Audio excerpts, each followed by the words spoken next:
Hey everybody, welcome back to another episode of Maybe I'm Just Not Getting It. I'm your podcast host, Robert Davis. Appreciate you all for tuning in. Appreciate the support that you've all shown. Follow me on Instagram, um, username RTD underscore III. Facebook, Robert Trey Davis III. Podcast is on Spotify, iHeartRadio, and Apple Podcasts as well. If you need if you want it on a different medium, just let me know and I'll try to see about getting it up there for you. So in today's episode, I kind of want to talk about the Diddy trial, and I didn't want to talk about this yet because I like to wait until things have been completely the story is completely unfolded before I really start to talk about things and give my opinion on it because I like to talk full kind of facts and stuff at the time, like when I publicly state type of things like this. At this moment in time, the verdict came out, and I think Diddy is currently awaiting sentencing, and so we'll see, still where this goes. But just to recap, this trial has been kind of like a hot topic for pop culture, mainly because of Diddy being a very popular, successful, wealthy individual. You know, and being the nature of the case with the video that came out and everything. Well, let me rewind back. This just talking about this has been a very hot topic of our culture as of late. And obviously, when any rich, famous person is under trial for something, that becomes a big deal. To kind of recap the case really quickly, Diddy was had five charges against him. RICO, racketeering, if you want to call it, and I'm kind of paraphrasing this, so excuse me. He had two counts of sex trafficking, one in relation to Cassie, his ex-girlfriend, another relation to another female he used to be involved with, Jane Doe. And then he had two counts of transportation for prostitution. I'm paraphrasing that a little bit as well in terms of the name of that felony, but that was again also in relation to Cassie and Jane Doe. A lot of this, in terms of the trial and everything, kind of started off with the leaking of a hotel video, that a lot of people saw in regards to Diddy physically assaulting Cassie in a hotel hallway. And I think he was dragging her back into the room, kicking her. It was very disgraceful and disgusting stuff to watch. But and nonetheless, it's what came out, and it was obviously a few years old. But that kind of opened the door into kind of like the downfall of Diddy's public image, at least. It also brought in the thing about the freak offs, which was assumed to be kind of like the Diddy parties, the wild, crazy, sex filled, celebrity filled Diddy parties that were kind of rumored to be going on, and they might actually be going on, but they weren't a part of this case essentially. Um, but that all of those things, kind of just to recap where we were with Diddy and what's been going on with him lately. And now that the verdict is out that he was found not guilty on the RICO racketeering charge or count, not guilty on the two counts of sex trafficking, and he was found guilty for the two counts of transportation for prostitution purposes, which could be considered to be, or should be considered, quite honestly, to be the lesser of the counts, the or the less serious of the counts, I should say. And with that being said, it's polarizing opinions out. Some people feel like Diddy was able to beat, he was able to beat the system, which was unjustly trying to be against him. Other people feel as if Diddy did what rich people do and got off easy for stuff that he should have been punished for. There's a lot of polarizing opinions on both sides of the matter, and how you look at it. I'll speak of my opinions on it a little later in the episode, but how you look at it could really swing different ways. And this isn't like the OJ trial of our time per se, but I think it's close. I don't think it's close, but it has that similar type of ring to it. And so just to speak about why this matters for a moment. First is this is a representation, one way or the other, however you want to look at it, of what powerful people, especially men, can get away with. I'm going to talk about this from multiple perspectives because I do believe in seeing the world from multiple perspectives. Perspective of a male, perspective of a black man, perspective of a human being, perspective of a lot of different things, of a professional perspective of a lawyer, perspective of a lot of different concepts, right? And so the first I want to speak about it is the concept of it is a representation of what powerful men can get away with. I mean, whether you believe Diddy was rightfully charged or whether you believe this was like a facade to embarrass him or whatever the case may be, the end of the day, he was physically assaulting these women, and he got away. I mean, and he got away with it. He wasn't charged with it. Essentially, charged with transportation for prostitution purposes, but they wasn't charged with physically assaulting these women. He wasn't charged with beating up Cassie in a hotel hallway, punching her, throwing stuff at her. Um, he wasn't charged with any of these things or any other type of things that he's been accused of in the past. Diddy's been accused of moving like a crime lord. Of physically assaulting people, shooting people, hurting people, intimidating people, extorting them, blackmailing them, all sorts of craziness. But we'll get again. It's a representation, but this particular part is just a representation of they brought out. Of if you have enough money, then it doesn't matter. What you do, it'll be swept under the rug. Or he makes music good, so what does it matter if he beats this girl? Um, and at the same time, I do believe that this is also a representation of America embarrassing a black man just to put him in his place. And like not to say that it isn't also a representation of what strong men can get away with, but and I don't like to use the argument, but if white people would have did it, or white men can do this, or white people can do this, and but when a black person does it, I don't like to use that argument. But I will say that I do believe that given the charges that were brought against him, given the verdict that came out, given the evidence presented, it did not seem to me that the intent was to criminally convict Diddy. It seemed to me the intent was to pretty much put um, information that was held private or held under wraps into open view that would defame and embarrass him. Like it seemed to me the process was more or less what they wanted him to go through. And people could talk about there was rumors that Diddy had pissed off the Ciroc and the alcohol industry, and I think he did piss somebody off who wanted to teach him a lesson and humble him and embarrass him, destroy his business relationships. And not to say that the acts that he did aren't one that perpetuate that you shouldn't be. I mean, that you should be punished for some of this stuff. But I do think that the intent on why all this came out was not to convict him, but was to embarrass him publicly. Um, but I do think that another reason why this matters is that it brings up the topic of victimhood and kind of, I guess, domestic abuse or abusive relationships or situations.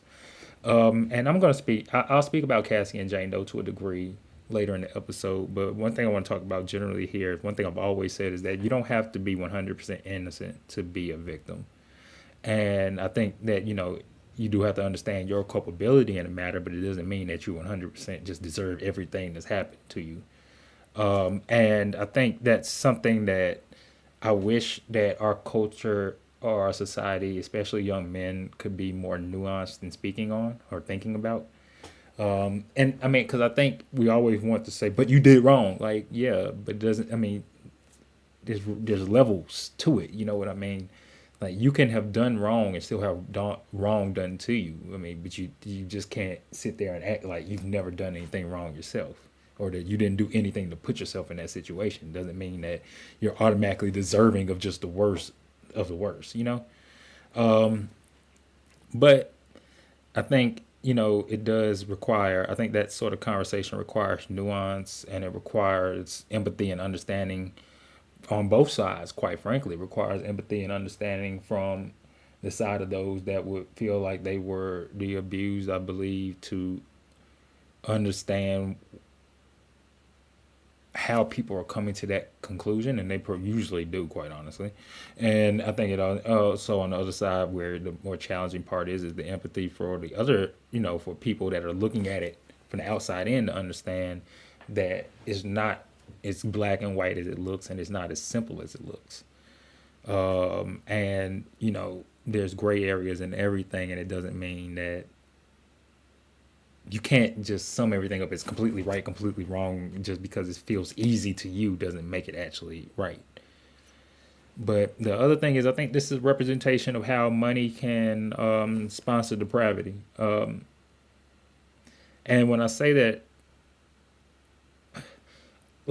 I mean to say that money doesn't. I don't. Money changes people in the sense that it makes you more of what you are. So if you have morals and standards, money won't change those morals and standards. Your actions will still revolve around those morals and standards. If you have dark impulses that you succeed to, then money will sponsor those dark impulses, because it will provide you more resources to use it, to do it. Sorry, or to enjoy them, or to assuage them, whatever the case may be. And I think that's where we kind of are with, in the sense of Diddy. I think is when you have that much money and power, you can feel like you're untouchable. You can feel like you can do some of the things that he's been accused of outside of the trial. You can feel like you can beat your girl in a hotel hallway and drag her, and then pay the people for the video, and just, and when it comes out, make a video with a half-hearted apology. You can do that. When you have money, I think it sponsors that sort of depravity, if you were the type of person to do it in the first place.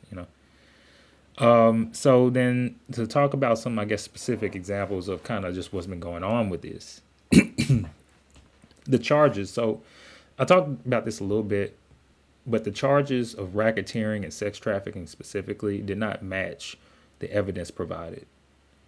Racketeering means it had to be some sort of conspiracy, criminal conspiracy going on to benefit more than one person.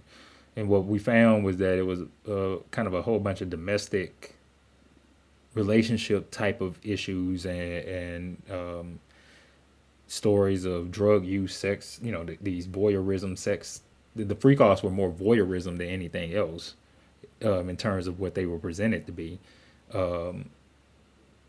And I think in looking at that, and none of it proved that there was any sort of criminal conspiracy or enterprise going on. I think the prosecution dropped, I think, some of the kidnapping and arson, some of the stuff that they had alleged under the racketeering that you would have to do to prove that conspiracy type of thing going on over a span of like 10 years, I think, or something like that.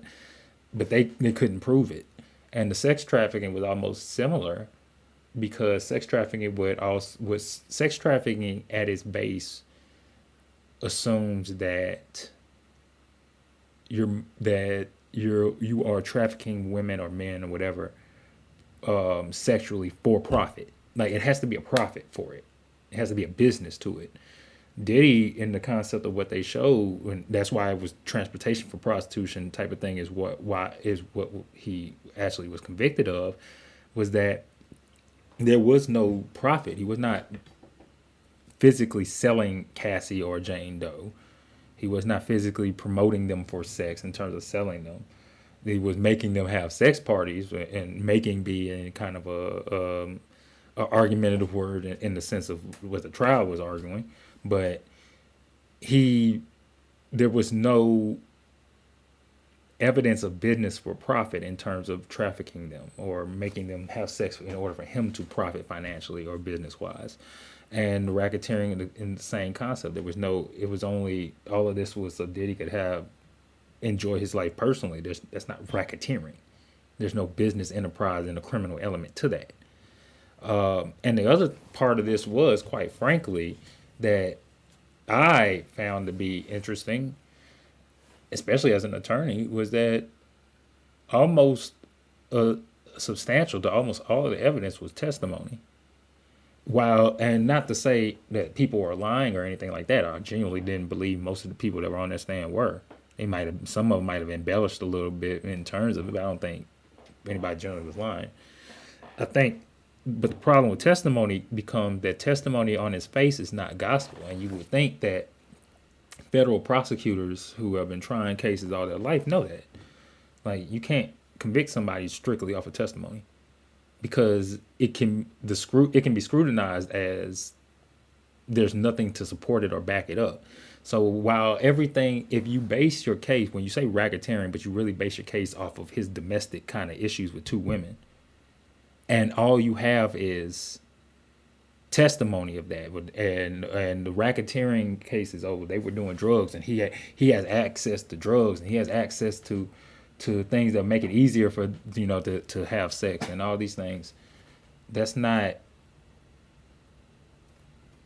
physical proof. That's not physical records. That's not physical evidence of anything wrong.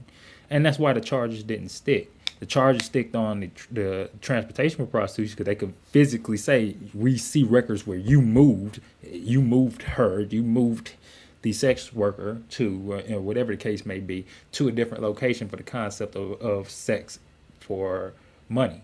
That's transportation for prostitution. Like, we can physically convict that, but we can't convict racketeering or RICO. We can't convict sex trafficking because that's not, like, you're moving somebody to pay for sex. Yeah, that's prostitution. You're not moving somebody in order to profit from them having sex. Like, the monetarily profit. That's not sex trafficking. So it kind of got to this point where there's no guns, there's no money, there's no records of anything going on, or any sort of violence or anything in terms of intimidation or murders or anything that you would see kind of associated with these racketeering type of cases, extortion, bribery, blackmail, none of this. So it goes back to the point of where it just felt like, because the charges did not match the evidence presented, that there was no real intent to convict him on the charges that were presented. It was just to put his business out in the street. With that being said, I do think that the baby oil stuff, the whole baby oil thing and joke and all that, it's a stigma, and rightfully so, most likely, in my opinion, that he will never live down. And I don't know if this will completely ruin Diddy's reputation, being that I don't know if he'll be able to make a public comeback, but I know it has severely damaged it. And the question is that rightful that it has severely damaged? I think so. I do. Now, being honest with you, I didn't think that Diddy should. I think that Diddy is guilty of a lot of things. I don't think that he was guilty of the things that they charged him of, and I didn't think that he should have been convicted on the things that they charged him of. Or to the point, I really kind of agree with the verdict that has come out. I do think that if that there's many things that they can convict him of, and there's probably many things he needs to answer for, but what they tried to isn't that. And I do think they tried to because they wanted to publicly shame and embarrass him. Now, with that being said, that puts it in a weird situation for me, because it's like, damn, so did he deserve it? Yes. Is it fucked up? Yes. But yeah, like, is it rightful that his reputation is going to be going through all this, and people are going to be talking about with the baby oil and all that stuff for the rest of his life? I think it's deserved in the sense that he has other things that he need to answer for, and while this doesn't directly atone for that, it somewhat not makes up for it, but it somewhat punishes him for it. True. I mean, I guess so, But another thing I want to talk about in terms of it, just another example, is that Cassie and Jane Doe are, while they're not completely innocent, they are victims.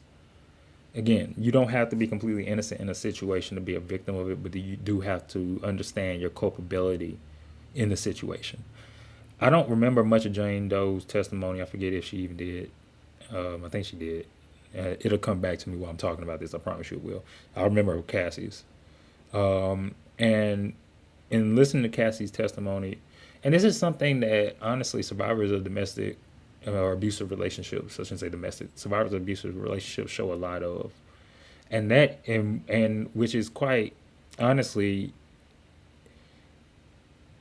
it's scarily heroic that they do because of how much criticism they receive, especially in the sense of the internet and how they responded to Cassie and oh you deserved it, no you stayed so therefore you deserve what he was doing, and oh you were just trying to get like a lot of times survivors in these situations or people that have endured these situations have a level of empathy and understanding of how people view them, of how, and if not, sometimes they even agree with it.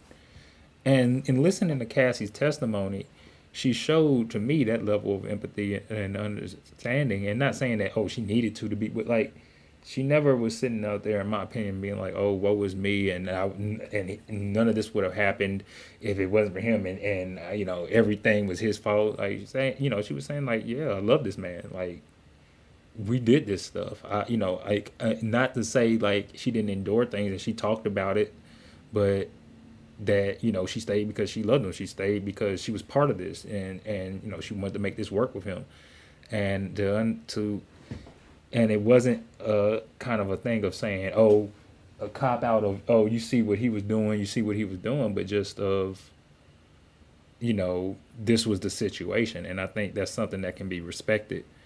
And I think you know to a degree Jane Doe I think to a degree was similar in that sense. And again, I think that's where you can understand to where it's like, okay, I get it. You know, you're in a situation with a man who can provide you life and experience that 99.9% of individuals can't. And with that sort of power and reach, it is understandable how you can feel at times smothered by that. And while yes, you could in theory at any time leave, and while yes, you probably did at sometimes have actual rational, not rational, actual opportunities to do so, not just theoretical, but actual opportunity to do so, it's still understandable how you could be stuck in that nexus. And I mean, and you don't have to always be completely right in the situation again to recognize that you're a victim of it. Just you might not be 100% a victim, but you are a victim of it. And I think as long as you can speak to that, you know, that's all that matters. Um, I feel bad switching to the next part example I want to talk about right after this, but like one thing that just was crazy is that whatever they pay, like how much I forget how much Cassie settlement agreement was with Diddy, her settlement agreement with him not to bring any charges or anything like that against her, you know, personally, civilly, I think it was, the 30 million or something like that. It wasn't enough because like they had described it like 4 day long freak offs, and the freak offs were essentially just voyeurism. So you know, like that is like that's when you rich and you got time. Like you know what I mean? Like 4 days long, 3 days, you know, that for days at a time where you know he's in a corner rubbing semen on himself, masturbating, watching you have sex with some guy. Like that's craziness. That's craziness to me. Just in terms of the stamina needed for that, and just the like you didn't bored during them 4 days at any point, chapped anything like you know what I mean. Like so, but you know the concept of but even the weird thing regarding that the freak offs was that when it was described to actually what they were, people thought, and one of the reasons people were so interested in this was people thought, oh, the freak offs are like these celebrity crazed sex parties, right? And you know, it's all these people's back rooms with all famous people and TD Jakes being a power bottom and all sort of stuff like that. And it turned out it was just Diddy, his girl, and you know, a sex worker, voyeurism, him watching, like just pretty tame, regular stuff. And it just happened to go on for long periods of time with lots of drugs. But that was it.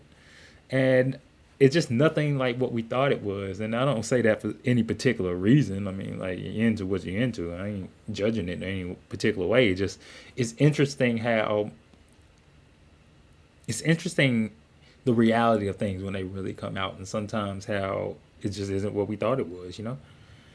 Um, and the internet's fascination and the fascination, the coverage, the response to it has been just epic. You know, like we've had Shade Room and other social media news outlets covering it step by step. The news has been covering it.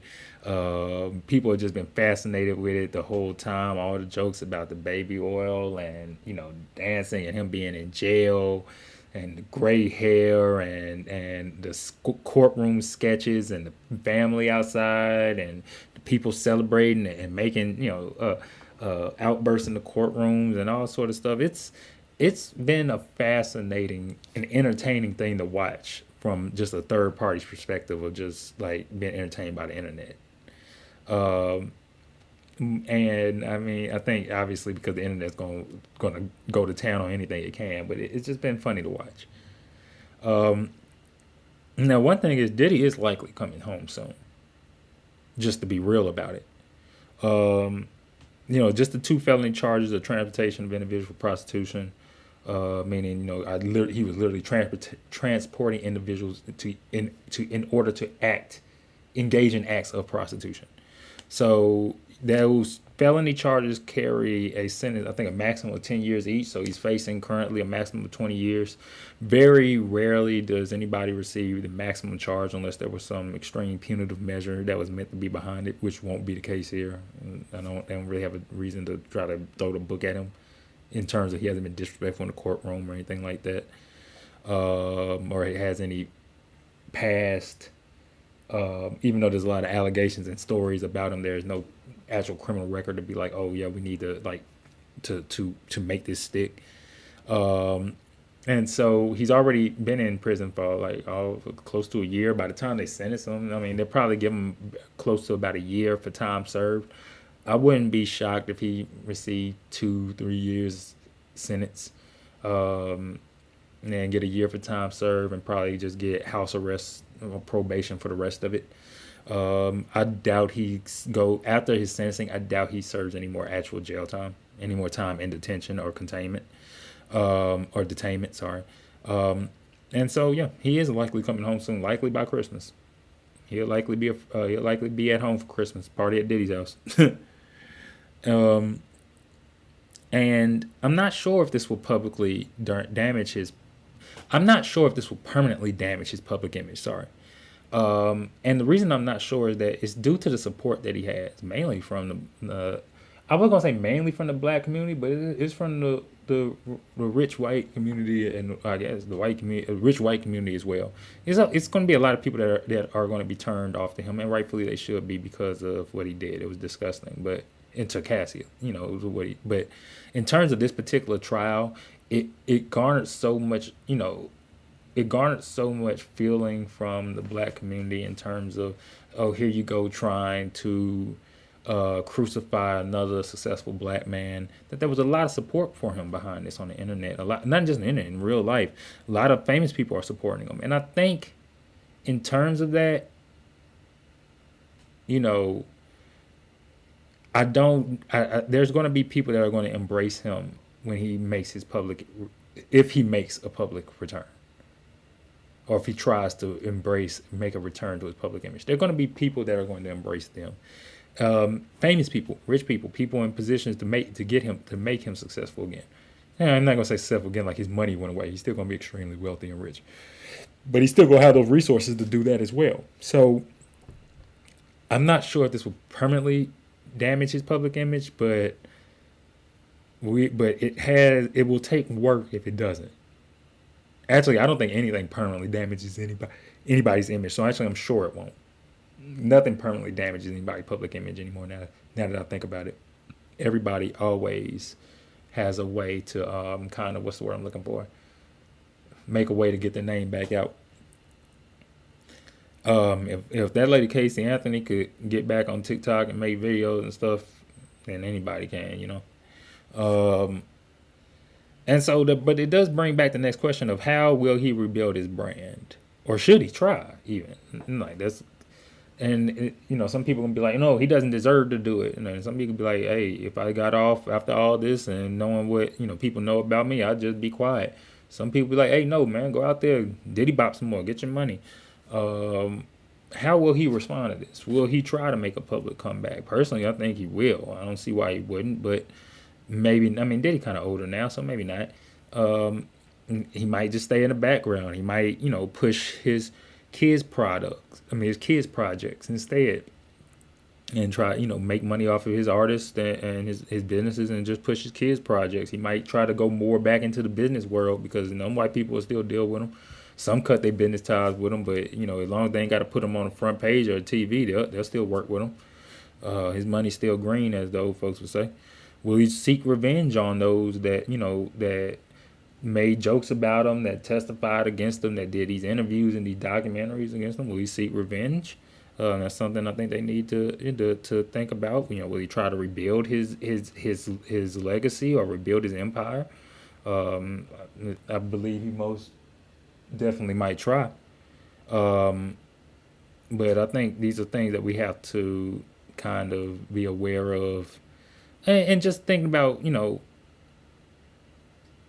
is it something that he should do? Personally, I think if I was him, I'd be in the background. I'd make my money through my businesses. I'd keep, working like that. I'd push my kids' projects and my businesses and stuff. And I wouldn't even be trying to be a public figure anymore. But when you've been like that your whole life, you might just.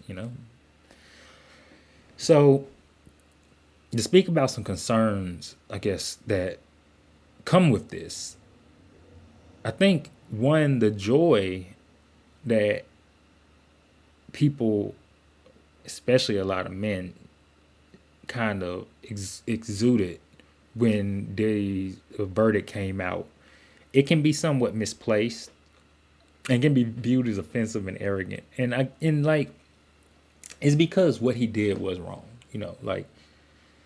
and I understand the concept of rooting for a black man to beat the system. I But it does bring up, why would you root for him to beat the system if he actually didn't beat the system? Like, not if he actually didn't beat the system, if he actually did what he was convicted of. Like, I've always said that I feel like one of the tricks with black people and equality was that it can be looked at in two different ways, but nobody ever talks about it. And the first way is, do we want to be treated like white people? Or the second way is, do we want white people to be treated like us? I don't think there's a middle. I think asking for a middle is asking for an imaginary concept that doesn't exist, and we live in reality where there's two different truths. And I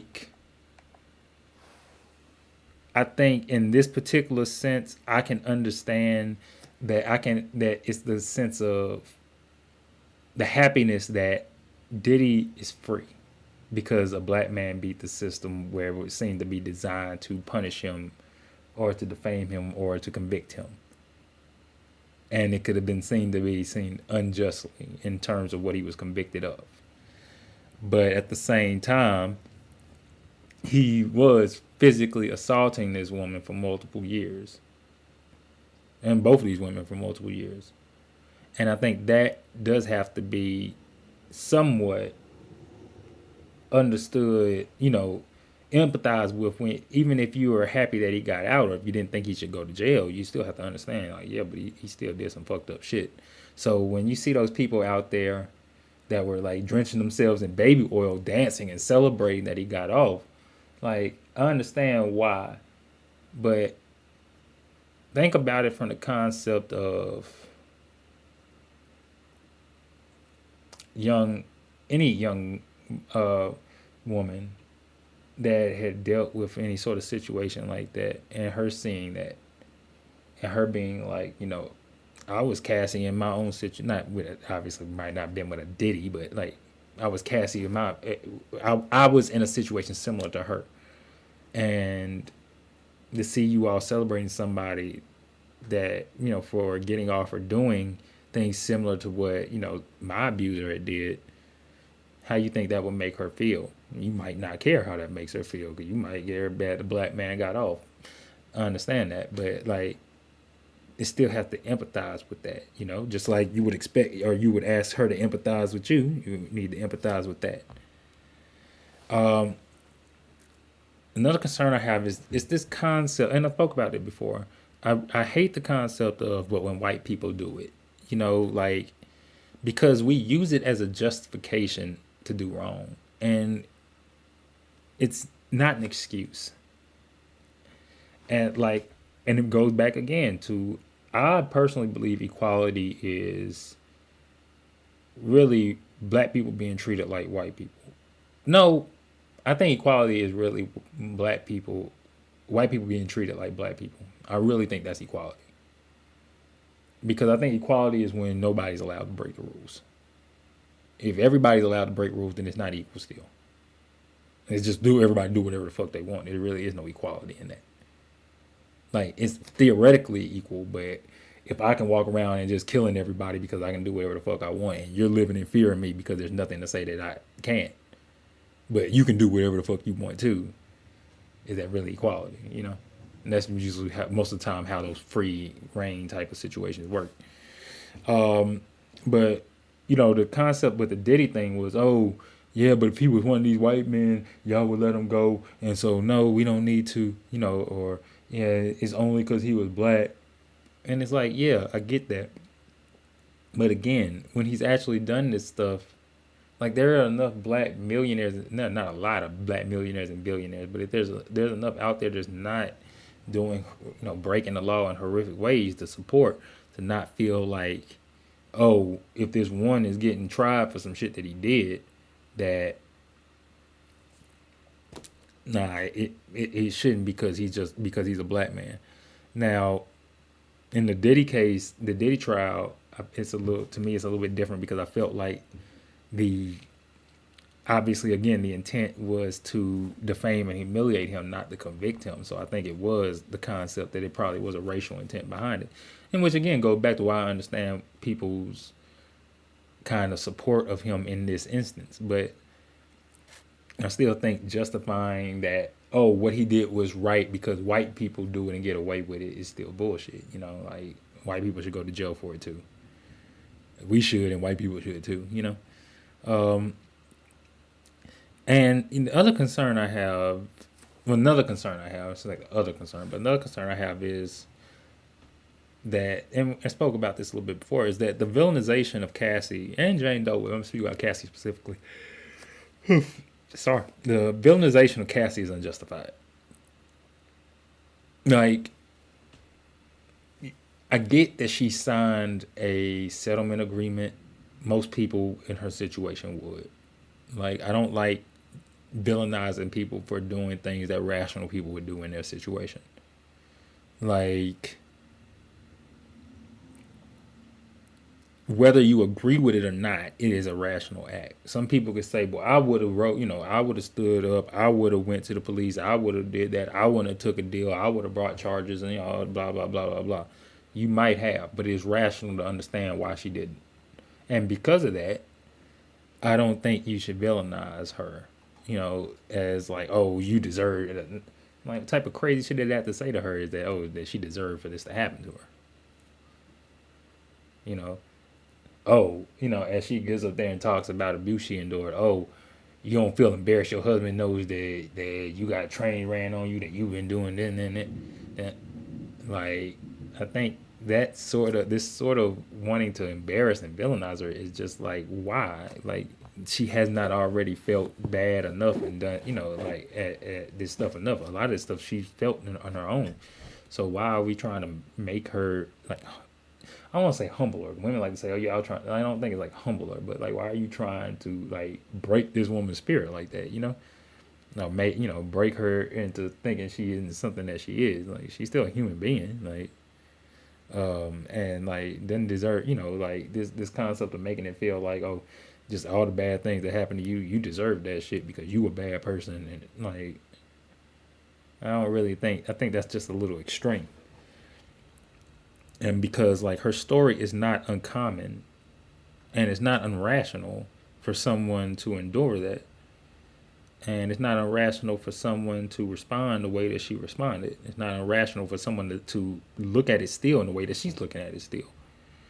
And so I just think that, it goes back to having empathy and grace and looking at things with a bit of nuance, to where you can say, yeah, you might not have been, you might have been with this man because of the things he can provide. Like I always said myself that the thing about Cassie to me was that she was with Diddy because he could provide her thing. I won't say things. I don't want to make it sound monetary, but he could provide her a lifestyle and opportunities, for a career and stuff, in a way that other avenues could not. And so it may put you in a situation to where you say, do you put up with this abuse in order to endure or take advantage, but in order to still be the recipient of the those benefits that come on the other half of that abuse. Just because you say yes does not mean, oh, then you deserve to get hit. I think it's rational to understand that. It's rational to say I can deal with this in order to be with this person because of that. At the same time, I think, and to the point where I go back to saying where I could respect Cassie was that I felt like her testimony and stuff was representative of that, in the sense that I was with him for this reason. I and we were doing these things for this reason, and it wasn't, oh, this was all his idea and he forced me and all this. It was that they were equal participants in the matter. And I think the last concern that I have, I spoke about it again, this part as well. For those that spoke out, the jokes, the interviews, documentaries, all that, just what now? Especially if he's home in like 6 months, what now? In 5 months, in 5 months, what now? Like, are you afraid that you're gonna catch a car bomb? Are you afraid you're gonna catch a cease and desist? You afraid that that things are gonna happen to you?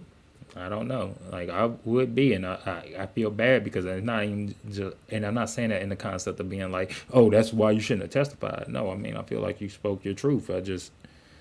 I hope that there is, like, given that the outcome isn't probably what they wanted, I hope that there is some sense of safety for them. Now, I ain't saying that it's the government or anybody particular right or duty or responsibility to provide that, but I do hope that they have some sense of safety that he's not going to come after them. So to conclude, I think first off, I think Diddy deserves, quite honestly, to be in jail for a lot of things, just not what he was charged for. And the trial and this whole ordeal was intended to embarrass and shame his image, but not to criminally punish him. If they wanted to convict him on stuff, I feel like with them raiding his houses, I don't even know if they would have found it, but I feel like if they wanted to convict him on actual crimes related to RICO, or actual crimes related to racketeering, actual crimes related to assault, robbery, extortion, all these different things, then they could have found evidence of that. Actual evidence of that, and it wouldn't have had anything to do with Cassie, quite frankly. It would have been dealing with musicians and producers and people he was doing business with and all this shit.